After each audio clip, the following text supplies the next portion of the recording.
No disponemos de ni una sola prueba arqueológica que demuestre el éxodo judío. Los egipcios tampoco dejaron nada escrito, aunque es cierto que nunca daban testimonio de sus fracasos. La Biblia habla de 600.000 personas que huyeron con Moisés del país del Nilo. Es imposible que un movimiento de tal envergadura no dejara ni un solo resquicio arqueológico. También se habla de que anduvieron durante 40 años por el Sinaí buscando la tierra prometida. Si sumamos tal cantidad de gente con tal cantidad de tiempo, ni todo el maná del mundo podría haberles alimentado. Ya comenté en el anterior vídeo la más que probable influencia del cuento de Snofru en la historia de Moisés, y lo que parece indicarnos que estamos ante una parábola o mitología judaica que no podemos tomarnos al pie de la letra. Muchos aducen a que el hecho sucedió, pero que las cifras de la Biblia están infladas. Es probable, pero si inflaron las cifras, ¿por qué no pudieron también maquillar o manipular la historia? Tal vez esta tuviera originalmente algún viso de realidad, que la tradición oral y el paso del tiempo diluyeron tanto que llegó a resultar irreconocible, como ocurre con tantos hechos del pasado. En casos como este hay que dejar hablar a las pruebas sobre el terreno, que en este caso son inexistentes. Situar el hecho cronológicamente también genera un intenso debate.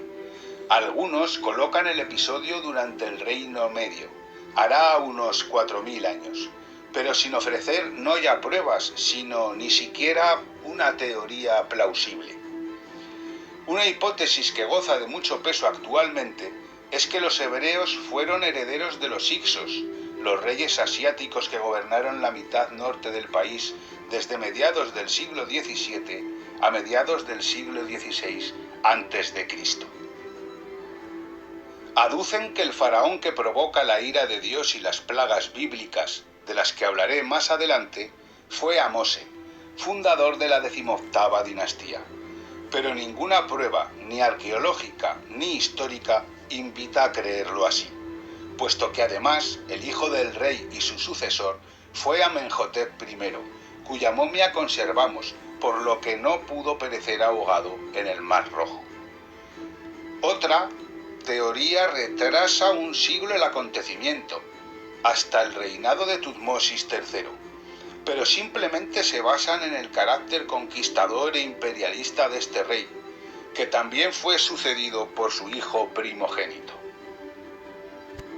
Muchos sitúan a Moisés en tiempos de Akenatón y creen, como pensaba Freud, que el líder judío fue influido por este rey y su culto solar a Atón para elaborar su monoteísmo.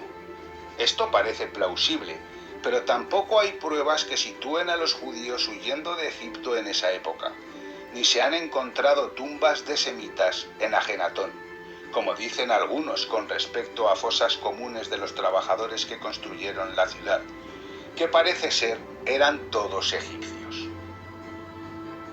La Biblia habla de la ciudad de Ramsés, la que los arqueólogos llaman Pi-Rameses, construida justo encima de las ruinas de Avaris, la capital Ixta, en el noroeste del delta.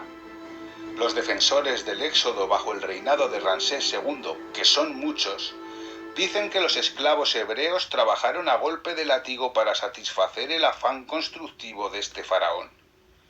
El primogénito de Ramsés II fue Amon-Herkepesef, que no parece ser que muriera ahogado, y lo cierto es que durante el reinado de este faraón tampoco faltó la prosperidad, por lo que la crisis que hubieran provocado las plagas habrían dejado vestigios arqueológicos. Finalmente, su sucesor, Minepta, en el año 5 de su reinado, mandó grabar una inscripción en una estela que durante una campaña militar en la zona sirio-palestina dejó al país de Israel, según dice el texto, sin simiente.